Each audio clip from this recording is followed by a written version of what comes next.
Deb Fleming here. Joe Talmer here. Ernie Wiggins here. Kerry Groninger here. Also in the room. Here. Mark Center here. Phil Jenkins here. Matt Deichler here.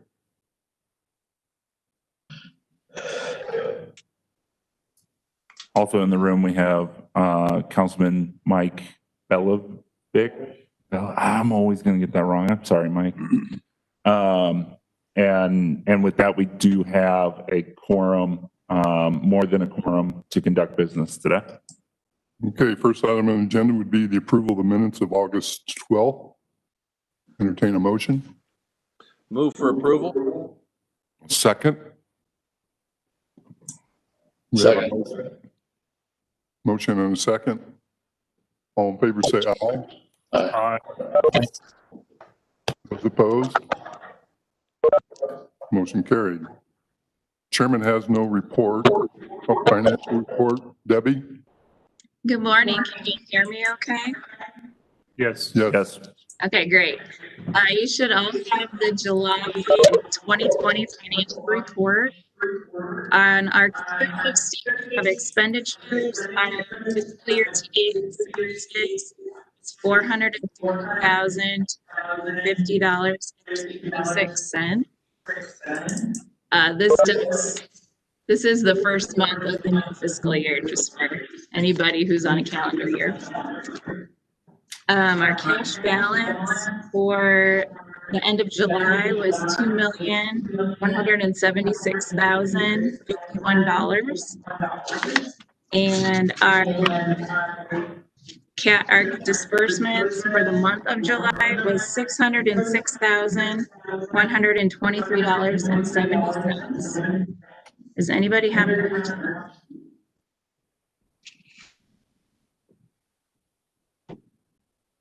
I can see you talking, but not hear you.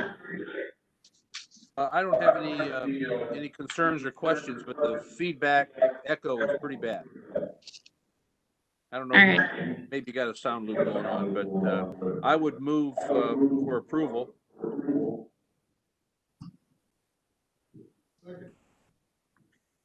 We have a motion and a second. Any further discussion? All in favor say aye. Aye. Aye. Those opposed, same sign. Motion carried. Thank you, Debbie. Mayor Center, you have a secretary report?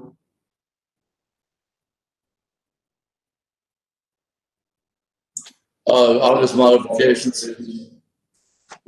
Yes, in your packet, there are modifications for the month of August. Modifications are changes that this board has allowed MACOG staff to complete to the Transportation Improvement Program.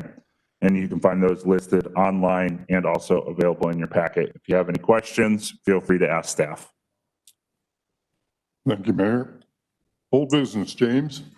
Yes, when it comes to old business, we do have an item of old business today. First, in just introducing this, I do want to provide everyone with a little bit of history related to this topic that came up at last month's meeting. Last fall, roughly in around September, this board was presented a amendment to include various other intersection improvement projects on US 30 as well as on some other locations. When having a conversation about those scopes of work, it was discussed that they may include median U-turn work is how I'm going to reference it today. That could also be referenced in a whole family of other names. Median U-turns could include reduced left turn conflict intersections, J-turns, Michigan lefts, Michigan loons, and a whole kind of gamut of how they may be referred to. It was discussed, but we had limited detail when we were considering that amendment. And so that item was tabled. NDOT then came and did some additional presentations to, at the time those locations were in Marshall County. They met with the Marshall County Commissioners. The Marshall County Commissioners felt comfortable with those projects and passed the kind of supporting resolution in Marshall County of those projects. It then came back before this board, and after a great conversation, spirited discussion, that resolution was passed. That was passed in October of 2019. And at the time, that included preliminary engineering as well as construction. Last month, we were presented with a resolution for one of those locations to add in a right-of-way phase. NDOT will present on this today and give us some more information. I'll introduce them shortly. But the question was asked last month, what happens if we don't approve this item? And I just want to make sure that I'm able to provide advice and kind of an understanding of what may or may not happen. If this item isn't approved, NDOT can really still proceed with this project. The reason being is that back in October of 2019, the preliminary engineering and construction, and I want to emphasize and construction, was approved. And so really, NDOT can proceed to construction without this phase being approved. What might happen if this phase is not approved is that the state would fund right-of-way 100% with state dollars, but could still continue really on with this project. They could also determine that they really want to fund the right-of-way phase with federal funds and just resubmit this amendment multiple times. We don't have a rule against that. We've never needed that, and so they could continue to resubmit this item.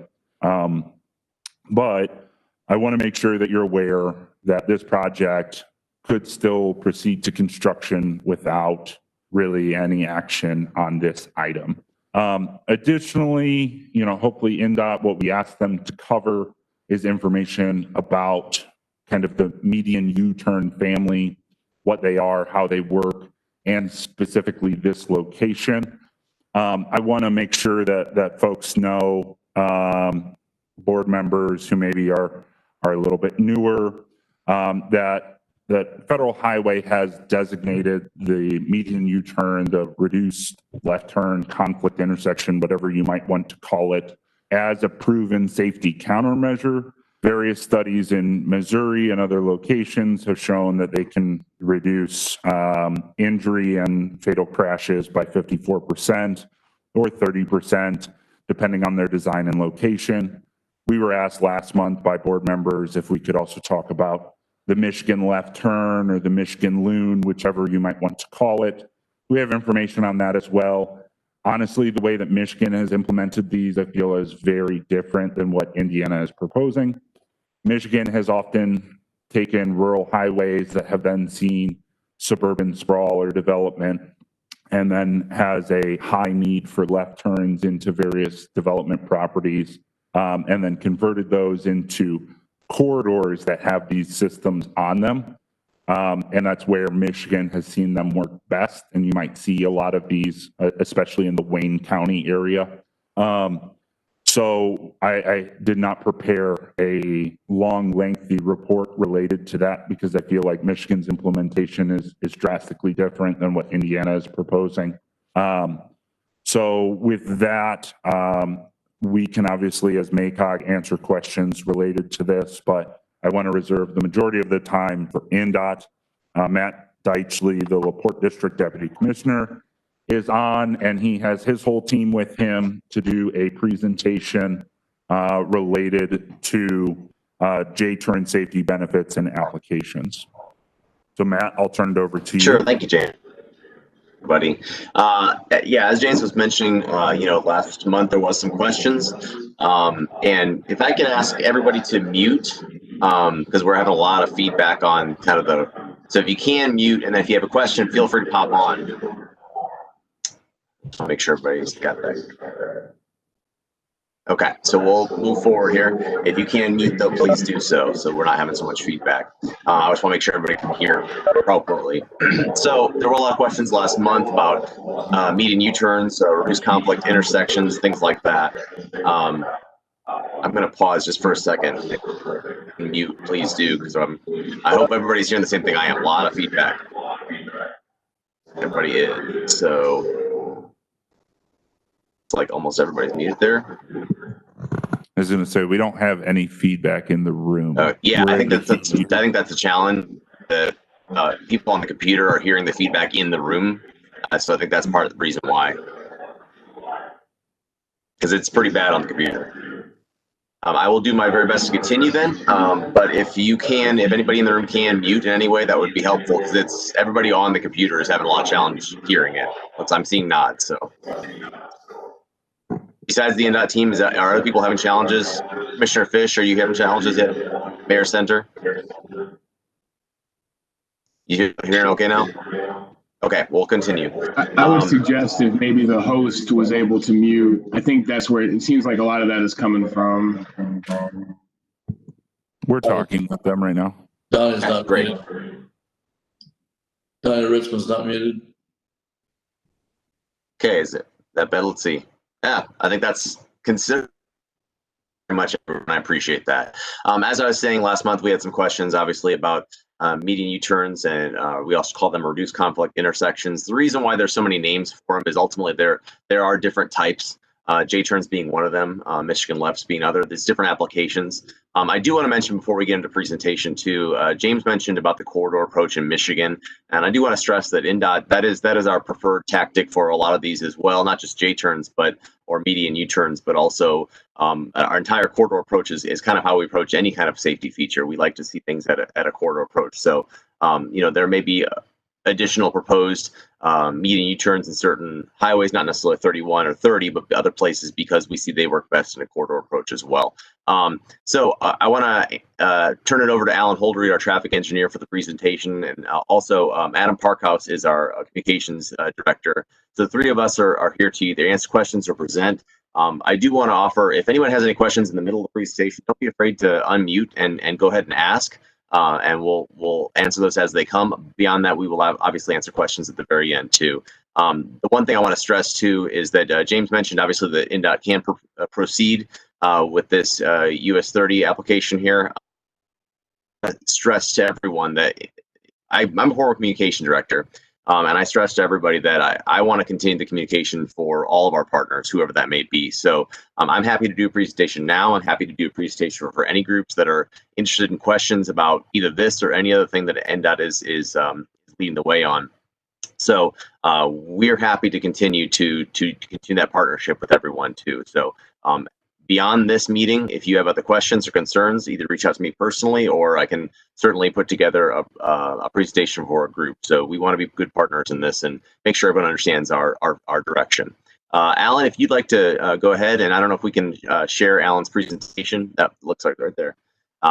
Feel free to, if you're having trouble seeing it, I think you can pin that to your main screen, and so you can see it a little larger. But I will turn it over to Alan to take over. And if you have questions, feel free to, don't be afraid to interrupt. Alan? Okay, thanks, Matt. Like you said, my name's Alan Holdreed. I'm the district traffic engineer for LaPorte District. Can everyone see the presentation okay? The title screen on Patrick Stokes. All right, great. All right, next slide, please. So we'll just do a general overview. We'll cover what a J-turn is and how it's effective in reducing crashes. We'll show you how other locations are working and where these could be good fits in Marshall County. And while these are a great tool for safety, they're not right everywhere, and each intersection and each corridor should be analyzed on their own characteristics. Next. So reduced conflict intersections, or J-turns, are typically used at divided highways like US 30. Instead of motorists crossing fast-moving lanes of traffic to get to the opposing lanes, drivers at a J-turn intersection turn right in the same direction of traffic, merge over, get in a dedicated turn lane, and then make a U-turn in the direction they intend to travel. Although drivers will have to travel slightly further to get where they want to go, using J-turns can take the same or less time than trying to wait for a safe and appropriate gap to cross traffic. The point of these turns is to greatly reduce or even eliminate a significant number of severe crashes common when drivers must cross busy divided highways. With the J-turn design, the goal is to get drivers to always be moving in the same direction as the main highway. And of course, that's as opposed to crossing it. And that's really kind of the secret to these intersections, is that you get all the traffic moving in the same direction. This pattern reduces conflict points and reduces crashes. Next. So for the main highway, nothing really changes. All movements are allowed like normal. Next slide. However, if the left turns coming off the main highway are low in volume, there is an option to close off the median completely and have those drivers use the U-turn as well. If the volumes are low, this can be a viable option to further reduce the conflict points at these intersections. Next. So James kind of already beat me to it, talking about all the different names for there, and I left one off. I wish I would have put Michigan Loon on there now. And of course, a loon is this extra bit of pavement that is sometimes needed opposite the U-turn to accommodate a larger vehicle. But yes, this greater median U-turn family, lots of names that reroute movements to U-turn location, and variations are used all over the country. Sometimes the main intersection is signalized, and you see that a lot, I think, like James was referencing in the suburban Detroit area. Sometimes the U-turns are signalized as well. Signalized locations are typically used in suburban corridors where many of the intersections are set up for some type of median U-turn design. NDOT and the city of Franklin are taking this corridor approach with a mix of median U-turns and signals. Each location and corridor is examined individually. There's not a one-size-fits-all. Vehicle speeds, turning movement counts, crash history, and the geometry are all analyzed to find an intersection type that works. Next slide, please. So this map here represents 283 known locations of such intersections across the country. When I gave a similar presentation to the Marshall County Commissioners meeting last September, it was 254, so the map has grown in a year. The pins on the map don't show it well, but Missouri has been a leader in constructing 28 J-turns on rural highways, similar to those in Indiana. They have similar truck traffic and farm equipment crossing their intersections. If the map included all their locations and some in Niles, Michigan, it would show 313 intersections. There's a lot that isn't necessarily shown here. It's kind of you have to volunteer the information to this map. So, Alan, hold on a minute. Yeah. Mayor Mark here. I'm having trouble pulling up the full page for James. I see the little square, but not the full. How do you do that? So I was clicking on different, like for instance, Mayor Center, if I was to pin you, all I do is hover my cursor over you and there would be a little pin mark, but for some reason, slide does not have that option. So I'm not sure, Patrick, if you're able to share to the entire group as your main screen, as a pinned screen, but I'm not seeing that option. So it is still a small screen for everyone, I think, all right, out here. Okay, thank you. Would it help if I shared Alan's presentation and somebody could pin me or something like that? Is the pin hovering? Do you get the pin on me? Yeah, you can pin over you or even Alan, but for some reason Patrick doesn't have that option, probably because he's the host. That's my guess. I do have Alan's presentation up if that would be helpful to people. Patrick, any objection to that, having Adam bring up the presentation? That way we can pin him and make it larger.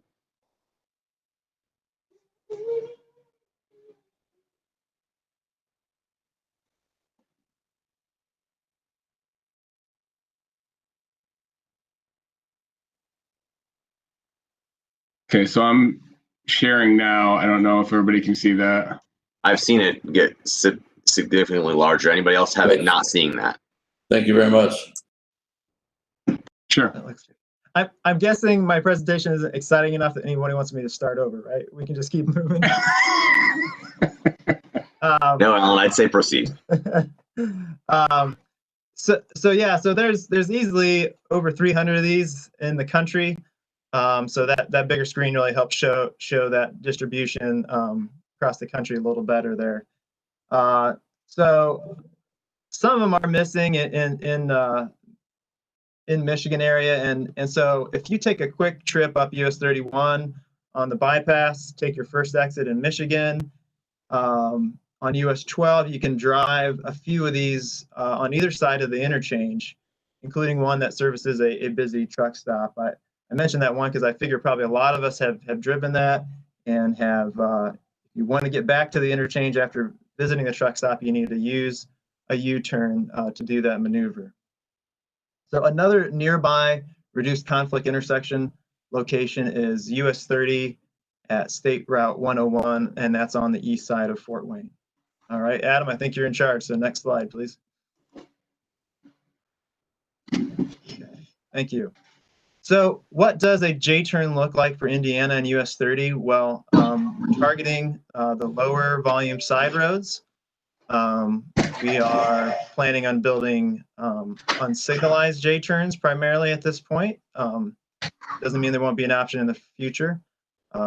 But we will be targeting both signalized and unsignalized intersections to start with, and then those will be converted into unsignalized J-turns. And we are prioritizing our investments at the high crash locations first. Next slide, please.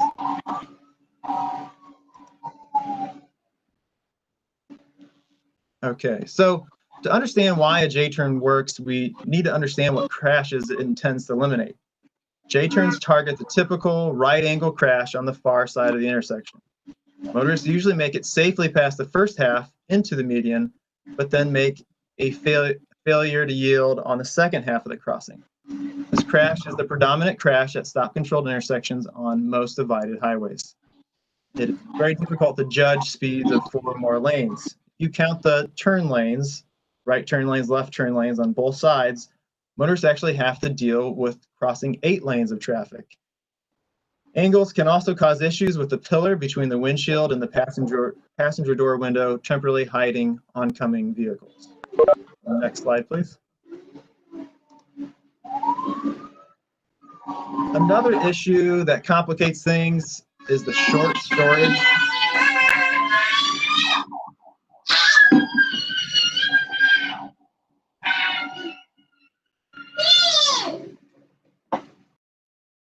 Another issue is short storage in the median. Larger vehicles must take all lanes at once, so it takes a really long time for drivers to find that gap. And this aerial here is an intersection on US 30 in Marshall County. So this shows a school bus and a semi-tractor trailer at scale.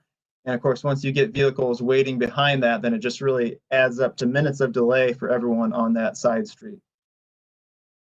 Next slide, please. So, of course, also we see crashes happen from the chaos when vehicles stack in the median. I'm sure we've all experienced this. And this happens at divided highway intersections, signalized or not. The J-turn directs these vehicles to store in a dedicated lane and approach the U-turn. It unravels this knot of chaos by use of the turn lanes and U-turn openings. Next slide. The typical crashes at signals on multi-lane rural divided highways are rear-end crashes, and right-angle crashes, or T-bone crashes, from red light running. Failure to stop is the cause of most injury crashes at signalized intersections on routes like US 30. Most often it's the traffic on US 30 that's failing to stop. Despite warning signs, flashers, buzz strips warning the driver of the upcoming intersection, this trend continues on US 30 and many other divided highways across the state. The J-turn intersection eliminates the stops by providing a free flow intersection for mainline traffic. Next.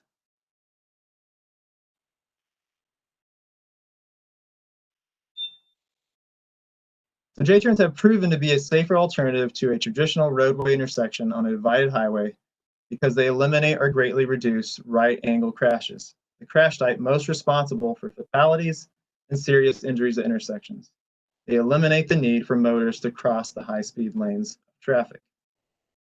Next slide. So we've used this term, reduced conflict intersections. And so a conflict point in road design is a simple concept. This figure looks kind of complicated and convoluted, but really all you have to do is just trace the path of any movement where a vehicle can go. So trace a left turn from this direction, trace a right turn from this direction, and then you see where those lines intersect. When they intersect, you have a conflict point and you have a potential for a crash. Traditional four-leg intersections have 32 conflict points, while a J-turn has 14. Most importantly, it cuts down on the crossing points, which are the right angle crashes that result in injury. Next slide. So currently, NDOT has constructed 7 of these intersections that are up in operation. And talking to the other districts at NDOT, we collectively have more than 40 of these types of intersections planned over the next 5 years. And when I say 40, I really mean it's a mix of that whole entire median U-turn family. Next slide. So the first location on that list was US 41 at State Route 114, which is in the LaPorte district and is the state's first J-turn. And so we have over 5 years of data at that intersection. And as you can see by the bullet points here, it has done its job in reducing injury crashes, also reducing all crash types. I presented alongside an NDOT colleague this March at the Purdue Road School, and we collected crash data from all the Indiana locations. And statewide, we found a 78% reduction in injury crashes, which matches many other states' experiences as well. We also shared collections. Time for a question. Yes. So in the first one, and where was the first one at again? In LaPorte? Yes. So is it both the J-turn and the merging lane, or is it strictly a J-turn? Because I don't remember. I've been through there, I'm sure, but I don't remember if it's strictly a J-turn only. Or yeah, Adam, if you go back to slide 13.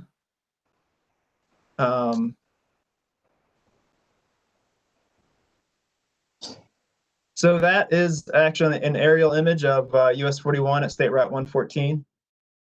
So that redirects the side street to use the U-turn, and the traffic on US 41, which is the main line highway here, they can make direct lefts. And to be clear, this is in Newton County in the southern part of our LaPorte district. Thank you. Okay.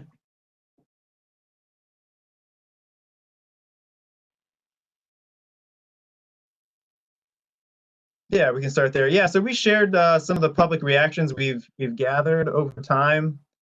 Yeah, you can just go straight there, Adam. That was pretty much. And I forgot to put a label on this one, but this is reactions at US 30 and State Route 101. And unsurprisingly, the initial reaction is usually negative, and anything I've noticed NDOT does that is new is usually negative, period. It is promising to see how folks warm up to these once they drive them a few times and realize how simple it is. The emergency responders who see devastating effects of injury crashes firsthand are some of our best advocates once they witness the performance of these intersections for a year or two. So that's just one before and after of US 30 at State Route 101 in Allen County. We'll go to and look at another one. Here we go. Yeah, so someone saying that the fire and EMS will be here all the time. And then someone on Facebook commenting, hey, I've been on that fire department and we're not out here. And that's what we saw at US 41 and State Route 114 as well. Is some people who still may not love going through the intersection every day. We've had first responders tell us that it has absolutely done its job and that they are no longer responding to that intersection on a regular basis like they used to. Next slide. And Adam and Alan, I just want to jump in too and say, you know, as these are showing, and Alan will continue to show that too.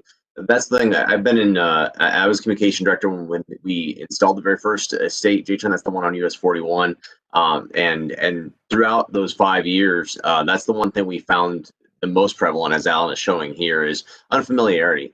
Folks that have never seen these or don't typically go through them, they are concerned that this is either anywhere from stupid to dangerous. But I can speak from my own personal experience. I personally never heard of a J-turn ever until we were getting ready to put the one in Newton County. And now going down to see my in-laws, I drive my family through it all the time.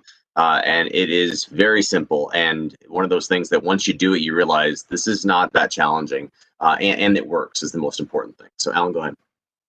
Yeah. And so this was a really important one for us to collect here because we see this concern quite a bit. So someone saying, hey, you know, this isn't going to work for the trucks. And then someone commenting on there that is a truck driver that uses it, that is on State Route 101 having to cross US 30. And like we said, if you're in a larger vehicle having to cross 8 lanes of fast moving traffic to be able to break that movement up into simple steps to get around, it can actually be a time saver because we all know finding a gap in both directions can be very difficult. All right, next slide. Alan, if you don't mind, I wanted to drop something else in here too. You know, one of the things that we hear a lot is that accidents reduce because people avoid those intersections. They tend not to go there, or they go to a different road to make their movement. And at that location at 41, we actually saw an increase in traffic at that intersection, right, over those 5 years of data. So it was the 78% or whatever, the 90% injury crash reduction, but actually with an increase in traffic and not a decrease. Yes, that's right. And we had concerns early on from the community that, well, people that don't want to use the intersection are just going to be accessing town. This is the town of Morocco that's just on the outskirts of this intersection, that they're going to access the town from the different public road intersections on either side, north and south of State Route 114. And so we made sure every time we checked crashes at the main intersection, we checked them up and down the corridor and to make sure that we weren't moving the problem anywhere else. And we never saw an increase in crashes at those other intersections.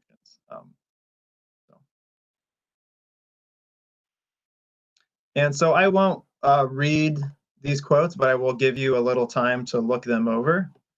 And this all comes from the Vincennes district. They built J-turns number 2 and 3.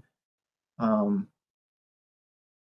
again, you know, NDOT had tremendous opposition to these intersections in the planning stages. They presented publicly on these many times and got a lot of negative press for trying to build these and trying to fix what was a very serious injury and fatality problem at these 2 intersections outside the town of Dale. But as you can see, after a few years, the fact that these folks were willing to speak publicly and give endorsements to the performance of these intersections, I think speaks volumes to just how successful they can be.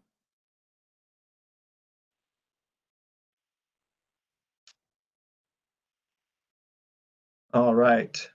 So our planned reduced conflict intersections in Marshall County at this time are US 30 at Queen Road on the west side of Plymouth and US 30 at King Road on the east side of Plymouth. Next slide. We will hold public meetings likely in spring of 2021. The current letting date is November 2022, which puts us constructing it in the spring and summer of 2023. Those dates are, of course, subject to change depending on things like utility coordination and other factors.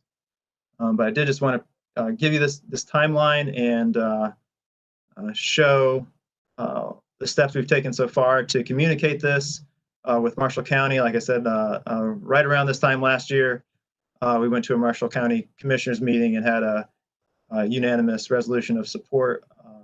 So we've been working closely with Marshall County to make sure that these intersections can work for them as well. A question, Alan. State Road 10 at US 31. There was a plan to put one there, and other county commissioners were against that. What changed their mind? Any idea on why these are okay now? I don't know if I can speak for them exactly, but I think it's a lot to do with education. They're just such a new concept, and we didn't do presentations like this explaining just the basic concepts at that time 5-6 years ago. We probably needed to do those steps, and we needed to have opportunities to do the steps, but I don't think we were able to show their effectiveness. And of course, now we have, at that time we had 1 location in the entire state, and now we have 7. So we have a lot more experience and a lot more data to back ourselves up with. Yeah, and I want to pop in too and say, obviously we're not speaking for the county commissioners or anyone who may be in favor or not in favor of this. All we can speak to is our experience, like Alan is saying. But I think it does definitely hold water that we are 5 years down the road from our first state J-turn, and the proof is there that these do work. Now, before that, we had tons of proof from a national standpoint, and even from a statewide standpoint, not from INDOT. But it's something to say. As the more we get of these, we see very consistent numbers that they do work. And as Alan was saying, the locals are not so concerned anymore, and that they understand them now. So I think that's a part of it. I think also State Road 10 obviously is a different animal. It's something that I think they still desire, obviously, as we have in the plans for interchange there too. So I think they're not one and the same. Obviously, different locations are going to be viewed different ways. Okay, thanks, guys. Appreciate it. So INDOT hired USI consultants to complete an engineering report and analyze keeping a signal and adding turn lanes, roundabout, and interchange, grade separation, looked at all options, and ultimately recommended a J-turn with the median closed off in the center. If you're familiar with this area, there's not a lot of left turns off of US 30 because the turn left here, most folks are either really traveling down Old Lincoln Highway or they're traveling down Plymouth LaPorte Trail. So it's to turn left off of US 30 here is basically to do a U-turn. So because the left turn volumes are very low, the recommendation was to close off the median and just have those left turners use the U-turn as well. However, we are keeping the spacing such that if we ever needed to retrofit those left turns back in, they would have the proper space to decelerate. Question. Yes. So at this intersection modification, it's pretty simplified, but when you get to the J-turn, are there flashing lights or any other indication besides signage, any sort of placard that's announcing a J-turn and this is where it's at? Because I have a reservation about drivers who get into that kind of numb mindset going down the road, and all of a sudden there's Queens Road and they've got to make a turn and they're thinking left turn and they're in the wrong lane and there's nothing to announce that they need to be preparing to do the J-turn. That's a big concern for me at all J-turns. Not enough flashing lights or signage, arrows, etc. Okay. We haven't finalized the signage plan for that, this particular intersection. But yeah, I mean, we're talking very large panel signs that would be announcing those turns well in advance of the intersection would be our typical layout. And Alan, there are lane markings as well, helping to direct traffic where to go. And in terms of flashing lights, typically we have not seen that. And Alan, correct me if I'm wrong. I'm not sure beyond the LaPorte district, but typically we have not seen a benefit to a flashing light. That's one thing that is completely understandable from folks to often suggest for any kind of a traffic movement or change is some kind of a flasher to notify that. But what we found is that the flashing light doesn't really tell people exactly what they're supposed to be doing.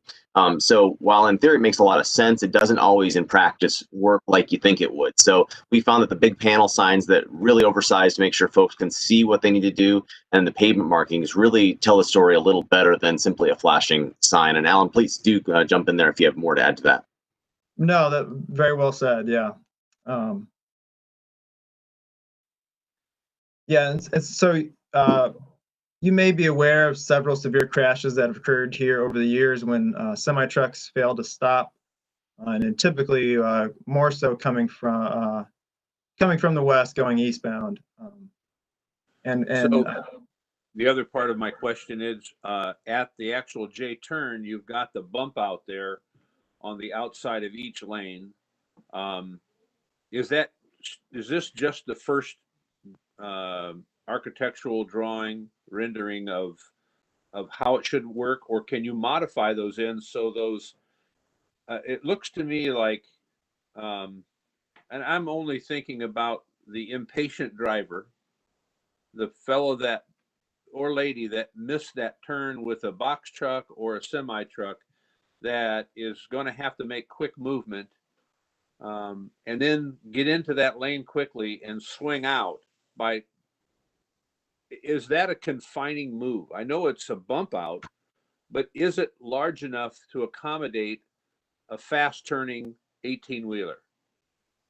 And yeah, can it be modified? It's designed to accommodate our largest designed vehicle, and this is just really just a graphic here. It's not an engineering document or something like that. Our pavers can't build a nice a curve like that anyways. It's going to be similar to a wide shoulder just in that area, but then our striping will kind of more look like that curved area. And yeah, like I said, US 30 State Road 101, semi trucks doing that U-turn all the time. And yes, the pavement is designed to take those trucks. We have basically models of every type of vehicle.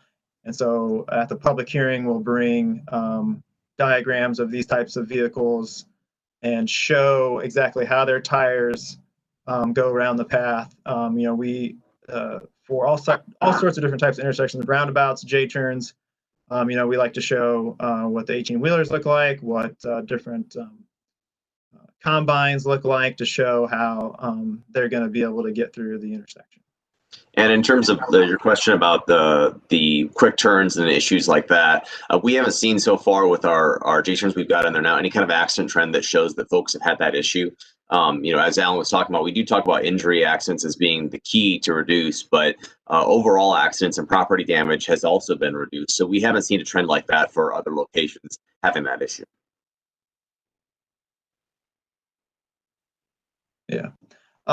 So like I said, USI consultants looked at all options on ways to improve this intersection, came up with a J-turn. And so now we've handed it off to HNTB, and they're an engineering firm that has designed several of these elsewhere in the state, particularly the ones in the southern part of the state. And they're contracted to complete the plans to construction. All right. Can move on to King. Okay, so almost end of the presentation, we finally get to what we're talking about. Again, USI consultants were hired by NDOT to complete the engineering report here. And again, we looked at all sorts of different options. This one got a little bit more creative, looking at different reroutes of how we can make this intersection work. If you're familiar with this intersection, you have likely seen the chaos that happens with that four-way intersection, which is just south of US 30 between 9A Road and the truck stop.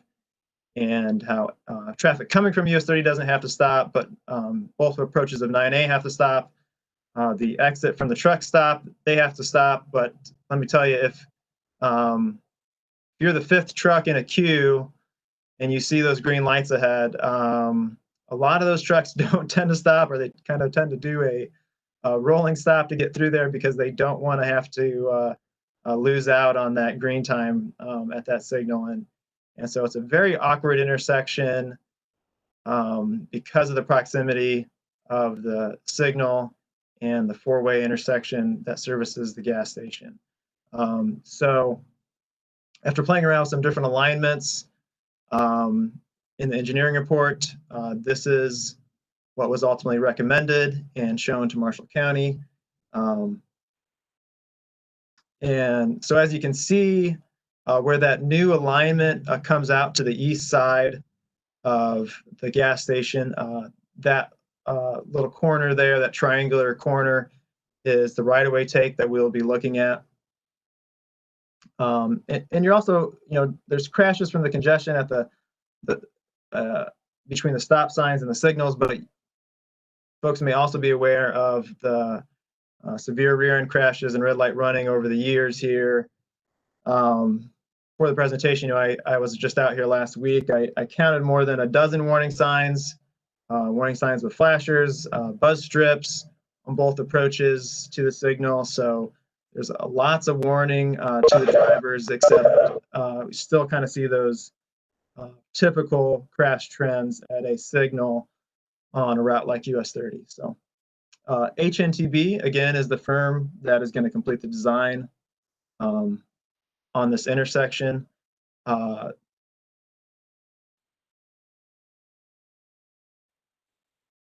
different vehicle paths are going to occur in this proposal.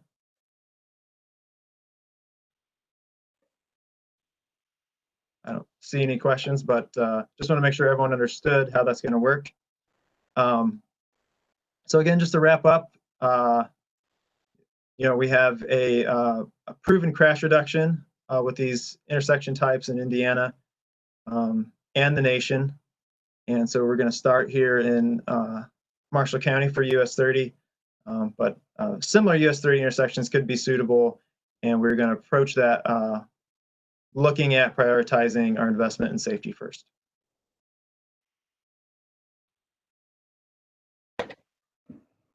Does anyone have any other questions on any part of the presentation? I have a question. So early in your presentation, you said that some or maybe all of the J-turns have increased traffic to them. They're being utilized more. Is that correct? Well, the particular location, US 41 at State Route 114, when we looked at before and after volumes, we saw that overall the intersection had seen an increase in volume. We haven't necessarily seen that everywhere, but we also haven't seen anything that shows us that people are avoiding the intersection in any significant way. Well, most of our traffic problems in and around Elkhart are the regulars that use those routes every day. So I can't imagine that it would reduce traffic in an intersection like Kings Road is still going to be a popular place for truckers and locals to utilize. So my concern and my question to the state is that will you provide some additional funding to maintain the roads, the approach roads to that main intersection? Because if it holds true that they're going to utilize the intersections more, then we're going to have more wear and tear. Like some of our interior streets, we still have a lot of semis on our interior streets, and we have to plan for that reconstruction because the heavy volume is, we can't direct it. We don't have an overpass. We don't have a secondary. So I'm asking that you need to get the state to consider some additional monies to help local taxing authorities repair roads. And Yeah, and we have had those conversations with Marshall County folks, including Marshall County commissioners, about road maintenance leading up to, and also then our typical maintenance and making sure we're doing our part as well. So we have had those conversations already, specifically at these locations. And I just want to illustrate too, just for anyone who was having more questions about the either reduce the reduction of traffic volumes at some of the locations or increase. One of the reasons why we specifically brought that up was because a lot of the complaints initially for these locations were, well, people are just going to avoid this entirely. So it may seem like you're seeing a safety benefit when in actuality, folks just aren't driving it anymore because they don't want to be near us. That was really the real key for us mentioning the increase in traffic, was that folks aren't avoiding it at all. In fact, if anything, it has increased. But yes, to answer your question, absolutely, we've had this conversation with Marshall County and made sure that we are prepared to maintain those roads properly as well. And the one thing note I wanted to mention too that we didn't talk about in the presentation is a lot of times there are concerns with these applications on obviously semis or farm equipment, and the area specifically on 41 where our first J-turn, there's a lot of agriculture there. In addition to, there's a significant amount of trash trucks that go to a local landfill there too. So I just want to illustrate that these locations are seeing a safety benefit for those type of vehicles as well. Matt, looking into your crystal ball, as vice chair of the US 30 Coalition, do you think these are permanent, or will we get interchanges in 10 or 15 years with the new US 30 freeway? You know, what I can say to that is that we absolutely are. When we put these in, our goal is to reduce injury accidents and see a safety benefit. And then if there's an additional need, we will absolutely be back. So a good example is State Road 10. You know, obviously there is interchange coming. We didn't put a J-turn in there. But I will say, this is me personally speaking, not necessarily as a state, but as Matt Deitchley. I'll tell you, I still wish we put that J-turn in back a couple of years ago when we first wanted to, and then still had plans to put an interchange in later, which I believe probably would have happened because we would have had a safety benefit until then. That's one of the things we said in those meetings years ago, was that, you know, let us do this now so we have a safety benefit now. And then if years come down the road, we see an interchange coming, then that's absolutely something we'll look at. So to answer your question, we are not putting these in and then saying so long. If there's a benefit or a need there, we will absolutely revisit those locations. And that conversation with the locals will absolutely continue as long as I'm in my seat. Thank you, sir. Matt or Alan, can you guys hear us now? Yeah. All right. I just want to make sure. I assume some folks in the room might have questions. So we kindly stayed muted to reduce feedback, but I want to make sure that they can ask their questions here. Absolutely. Matt, this is Mayor Tallmer from City of Warsaw. I appreciate your time you've spent this morning. It's always an education as we look at the horrible safety issues we have on US 30 to try and come up with something that's appropriate and something that's hopefully going to be a long-term solution. And that's my big concern here. But before I get into that, a couple of questions I have for you. You all started your presentation out talking about a rural highway. What's your definition, and do you consider US 30 a rural highway? Alan, if you'd like to take that one. Yeah, sure. There's different ways to define it. I think for federal highway, it's defined by the urban area boundary, which I believe each MPO has some input on. But like I said, you know, these don't have to exclusively be in rural or exclusively urban areas. There's a family of median U-turns that perform well in, you know, each kind of corridor. But that was really to point out that our kind of typical J-turn style intersection that you see that's going to be unsignalized, and it's going to reroute the minor road to use the U-turn, will primarily be on the rural divided highways. And that's for the J-turn specifically, right, Alan? As opposed to the reduced conflict interchange. So that basically what intersection that is. So like Alan is saying, it depends on what the application is. But for this specific location, this is the right application. So as I kind of look at the data you all present, I'm struck by the fact that these crash volumes, at least in the one example you gave of State Road 41 and 114, you talked about 4.6 crashes a year decreasing to 1.4 crashes per year. You know, unfortunately on US 30, we've got much, much higher crash volumes. We have much probably faster average speeds. We have greater car volumes. We have greater truck volumes.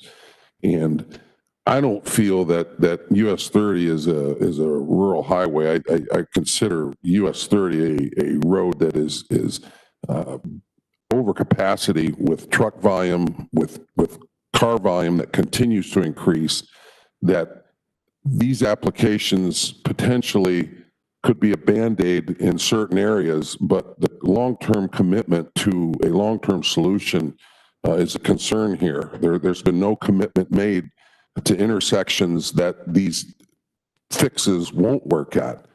There were 2 of these fixes proposed in my community, and we hands down told them we didn't want them because not only did it not make sense, but it was very disruptive for our local traffic. These things are designed to move traffic through. They eliminate a stoplight. They certainly allow the traffic along the freeway to the highway to flow, but the cross traffic disruption is significant. And I didn't vote for this out of the chute because I don't feel like this addresses a corridor-wide problem on US 30, to use, you know, your vernacular talking about corridor-wide solutions. I don't believe these are corridor-wide solutions. At the end of the day, is there a cross-traffic rural interchange that this might be useful for in the grand scheme? Perhaps. But most important here is there are people dying. There are high volumes of crashes on US 30. They're not being addressed here. And I suppose that's my major concern. And I understand that at the district level, you're not making those decisions as to a long-term solution, a freeway solution. But to look at what's been proposed over the next 10 years as certainly a few grade separation changes, but a significant amount of J-turns, intersection improvements, if you will, don't seem to make sense on US 30. It's not a rural highway, and I think the applications where these are showing statistical improvement certainly don't add up when it comes to the high volume of crashes, speed, truck volume, and traffic volume that we're experiencing on US 30. That's only going to get worse. Thank you, Mayor, and I appreciate your concerns. I know that you are focused on safety, and I know that no matter where we differ, all of us are on the same boat that we want to see safety improved on US 30 in all the locations. So I appreciate your thoughts and concerns. You know, what I can say to that, the only thing I would say to that is specific locations where at least I can speak to the LaPorte district is hoping to do US 30 J-turns or reduce conflict intersections. We feel they will at least work in the meantime. They're certainly going to reduce injury accidents in those locations. But again, I understand your concern, and I can only speak to what we have planned right now for the LaPorte district, and we believe they will reduce injury accidents in the meantime. So. Yeah, and I certainly respect that. I would just say that if these solutions were being presented in the context of a larger, permanent, long-term solution, I think the conversation could potentially be a little bit different. Sure, I understand, sir. Again, I understand your situation, and I'm certainly appreciative of what you've shared with us this morning. Yeah, and you know, I don't want it to be left unsaid that what I absolutely appreciate more than anything else is a good discourse like this, where we can all have a conversation. We don't have to always agree, but we can at least have a conversation. Thank you. Other questions? This is Oscogo County Commissioner Groninger. Just like to echo a lot of what Joe Thalmer had to say. I mean, I realize that you guys are limited on funds on how you're able to fix these intersections that are kind of the high fatalities along US 30. And, but we're just really wanting to see a big picture, how we're going to address these issues kind of across that whole corridor that, you know, we're just trying to, don't want these Band-Aids to be something that we wish we wouldn't have put in later on, or that somehow postpone some of the more crucial intersections that need to be addressed sooner than later.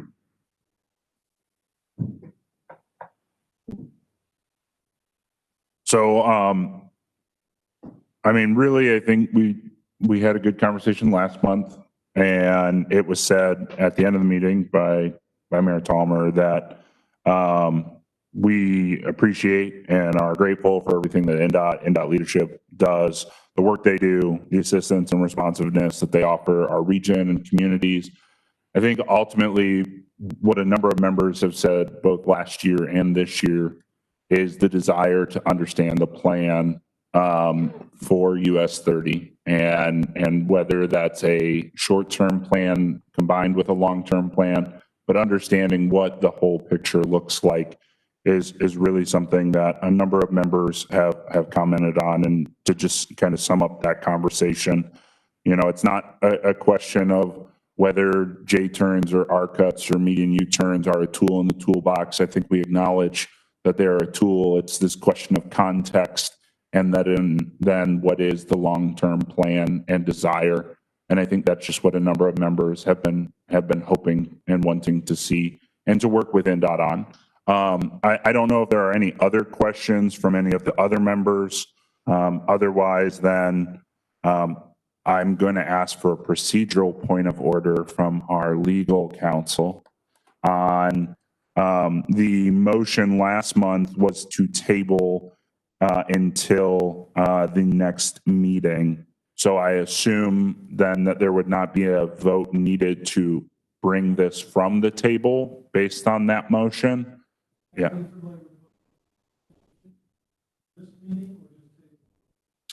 I believe the wording was to table it to this meeting. Okay. Right.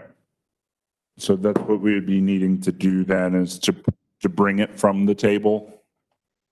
Yeah. Okay, is there a motion to bring it from the table? So moved. Phil Jenkins, second.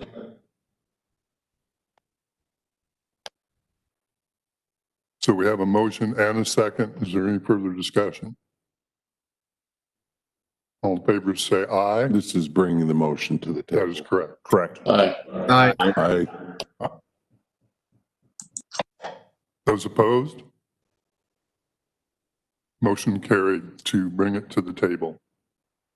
So then now we would be looking for an action on this resolution 3220, which is at US 30 and King Road.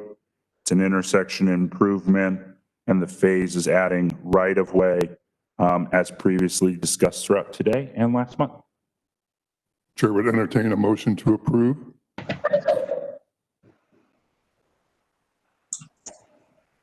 So moved. Do we have a second? Whitefish, second. Any further discussion?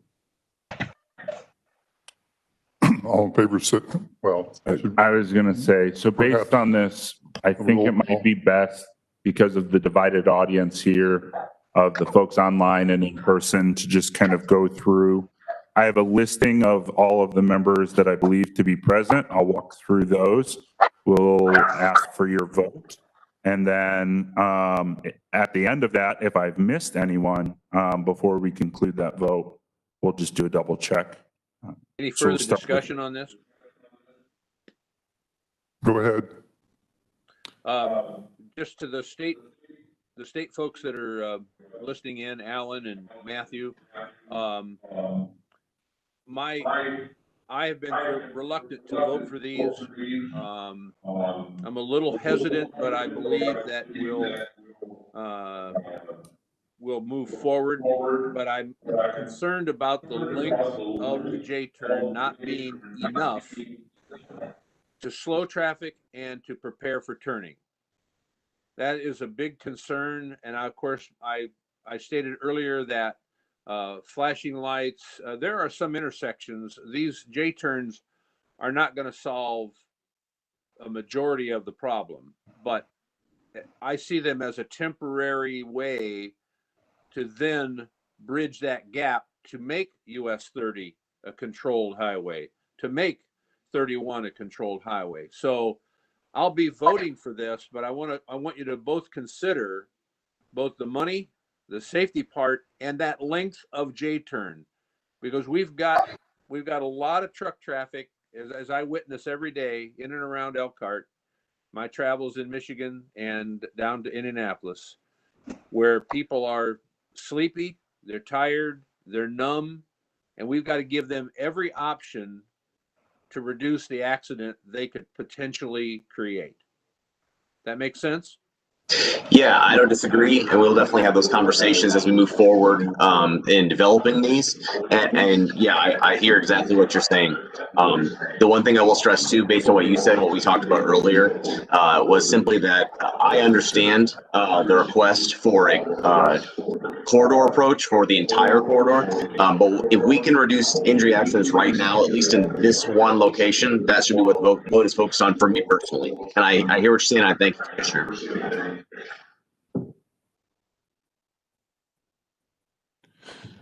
So I just would add, again, I said at the last meeting, was just highlighted by James a minute ago. Certainly, I totally understand NDOT's position as being, we all share the importance of safety on these roads. How we're getting there, I think, is what's at issue here. I still believe that this does not address, nor does a pretty significant amount of funding that's being put towards intersection improvements along US 30. There's no long-term cohesiveness of this plan, and I cannot support this because of that. So I will not be voting for it. But again, I'm certainly understanding that my primary concern is the safety of my citizens, the high accident rates in my community, the high crash volumes, the continuing increase in truck volumes that these situations, these fixes are not going to take care of. And I believe that the US 30 is a corridor-wide approach that needs to be considered as a corridor and not as these piecemeal fixes. But again, appreciate NDOT's concern for safety. Never question that. I'm always appreciative of the work they do for us. But today I will not support this. Any further discussion? James, you want to do the roll call? I will. Yes, there's a motion on the floor to approve Resolution 3220. We'll do a roll call based on the members I have noted as present, and then we'll confirm and see if there's anyone else that might be present. I'm going to start with the folks that are in the room, and then we'll do the folks that are online. So Mayor Wood. Commissioner Fleming. No. Mayor Tallmer. No. Councilman Wiggins. No. Commissioner Groniger. No. Councilman Belovic. Councilman Fish. Yes. Mayor Jenkins. Yes. Mayor Center. No. Councilwoman Mandy Campbell.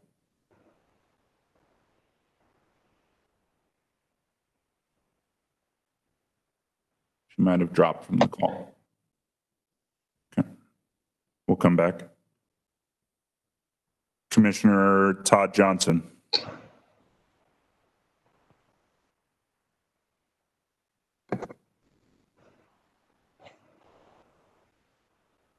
I see him on the screen. I don't see him unmuted though.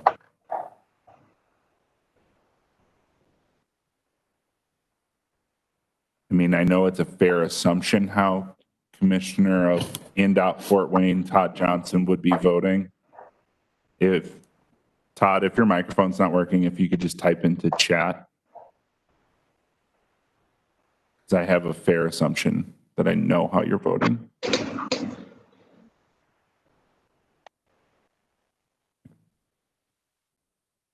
Commissioner Matt Deitchley. Yes. Are there any other members that are present that I have not called?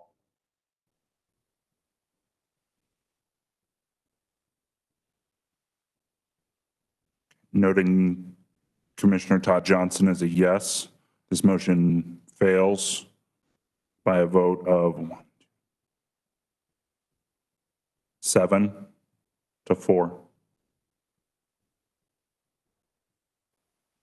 Thank you, James.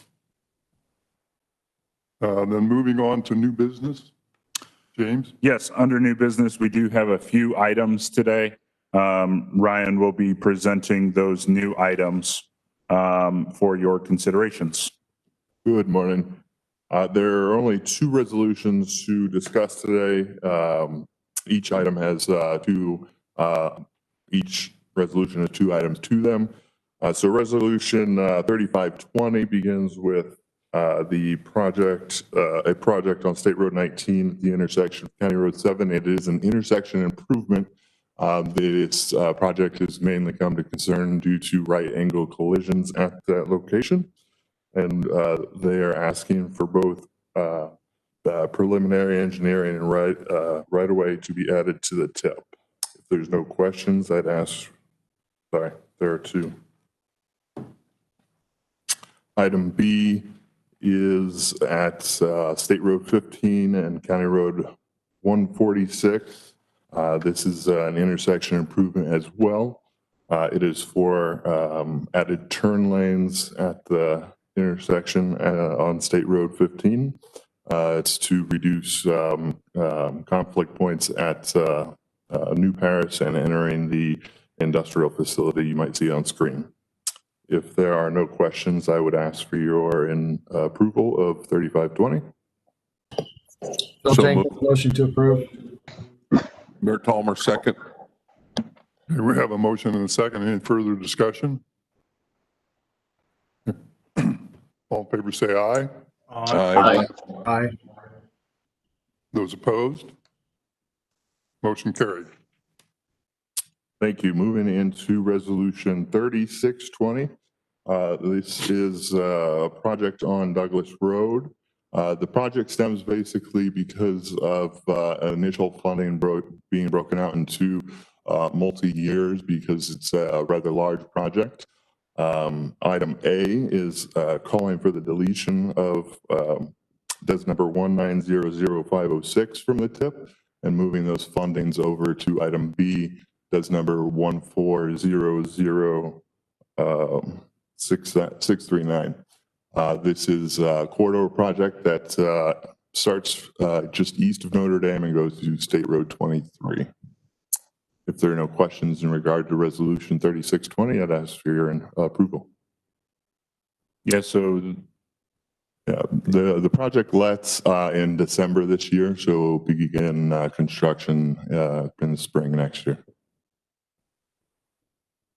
I second that. We have a motion and a second. Any further discussion? All in favor say aye. Aye. Aye. Aye. Those opposed, same sign. Motion carried. all right, resolution 3720 is an amendment to the 2045 Metropolitan Transportation Plan. We were modifying an existing project, which was on McKinley, and we were extending the termini so that it would be from Division to Elder. This was a request by the city of Mishawaka.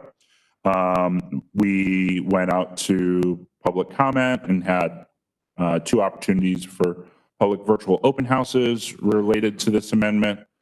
We did not really receive any public comment related to this. We also added in some additional studies related to an analysis. This is for the whole long-range plan, not just for this project, but for the whole long-range plan, an analysis of the potential future impacts of connected and autonomous vehicles to the transportation network. It was a desire to have included that in the original long-range plan. It's just that study ran long, and so we're now asking the board to modify the existing McKinley project and add in this chapter or this appendix related to connected and autonomous vehicles. That is the request for Resolution 3720. I could answer any questions. Otherwise, we'd be asking for your approval of this resolution. Is there a motion to approve? Motion to approve. Second. We have a motion and a second. All those in favor say aye. Aye. Aye. Aye. Those opposed? Motion carried. We were having some audio issues inside the office earlier during the financial update. So I'm just going to take the staff updates real quick. The Regional Brownfields Coalition, work continues on that. There's 2 items that we wanted to make sure that we could update you on. The first is that the spend for that project has actually been going very well. We've been able to prioritize a lot of different sites and get those into phase 1 and phase 2s.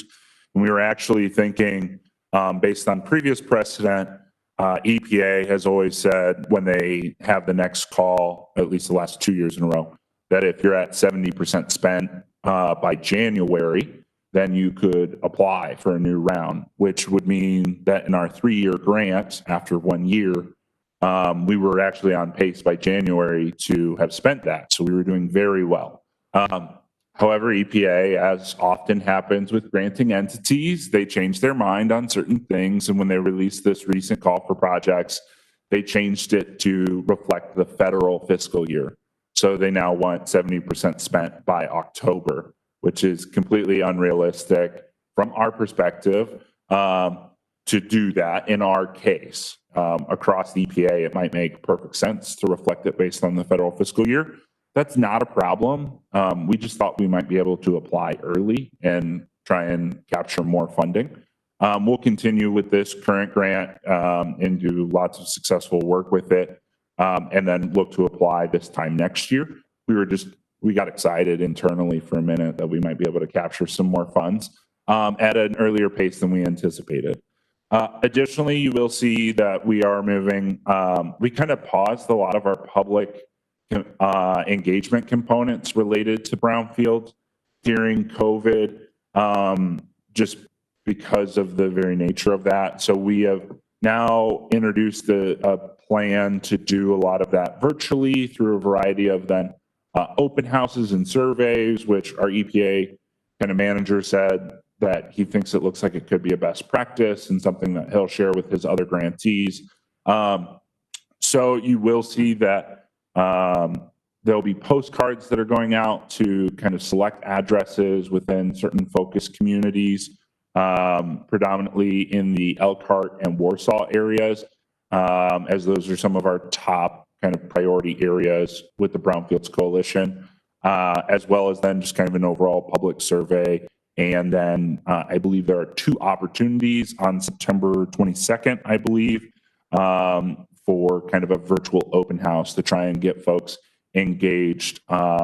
So those are upcoming. Wanted to make you aware of that. Didn't know if there were any questions related to the Brownfields Coalition update. Otherwise, we'll move into the regional bike and pedestrian trail counters.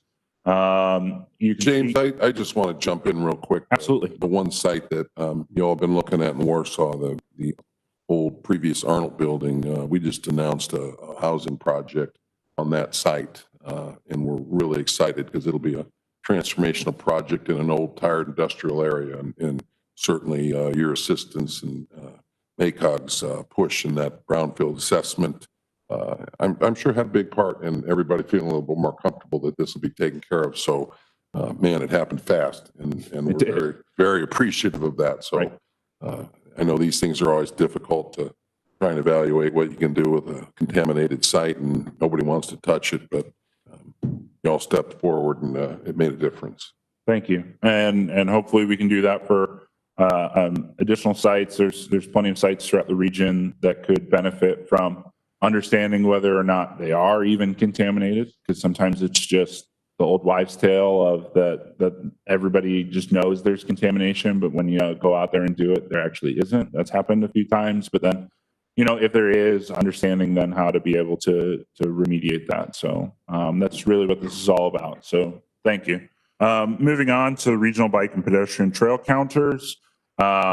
This is an initiative that we had some additional funding that we were able to install permanent counting devices that let us know how many walkers and bikers are using different of our trails. If we go back real quick before we go into that, you can just kind of see the initial locations, and I want to emphasize initial locations. There's a few on the Pumpkin Vine, starting in Shipshewana, moving through Middlebury, heading into Goshen. There's one on the Maple Heart, as well as then I believe 2 on the Riverwalk and 1 on the LaSalle Trail. Those are the initial locations.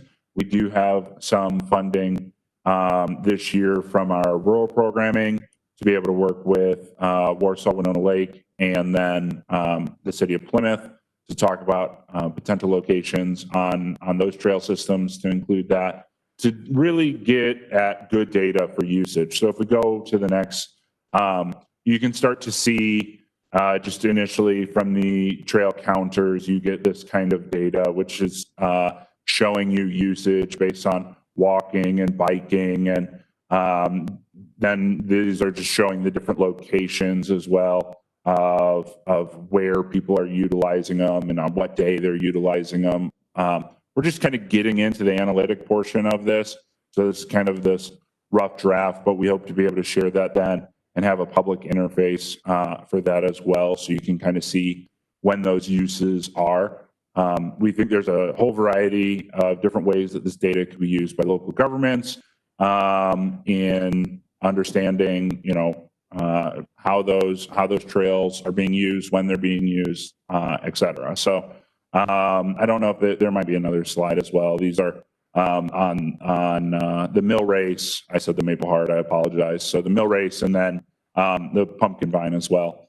So you can just kind of see what those uses look like in comparison to each other. So that's just as some initial FYI. Wanted to make you aware that we're now collecting that data. We'll be expanding that system into Warsaw, Winona Lake, and Plymouth later, probably next calendar year, but this fiscal year. So just an FYI. Additionally, we will be having our call for projects. Ryan, if you wanted to share information on the call for projects. This is for the, what's that? Yeah, this is the MACOG call for projects. So there's actually 2 upcoming call for projects. Staff is currently working on establishing the timeline for this, and will be announced soon. But look forward to that coming this fall still. And then the INDOT call for projects is also opening up in November 2nd. They will close that call at exactly 5 p.m. on December 11th. And always know that MACOG staff is here to assist your staff with any application in that process. And finally, quick updates. Upcoming next month, we'll have a presentation on the annual list of obligated projects, which is just a look at what money was obligated over the fiscal year and how it was distributed. So there will be a presentation on that next month. Thank you, Ryan. Privilege of the floor.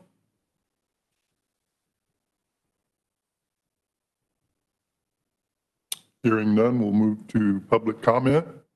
For the public comment during COVID-19, we implemented a policy that we're continuing to use right now, especially with virtual meetings, that the public provide emailed comments in advance of the meeting. We did not receive any public comments, so there's no public comment today. Thank you, James. Is there a motion to adjourn? I'd just like to thank Mayor Wood for hosting us at the Mishawaka City Council Chambers. First time I've been in here. Yeah. Thank you. Thank you is right. Here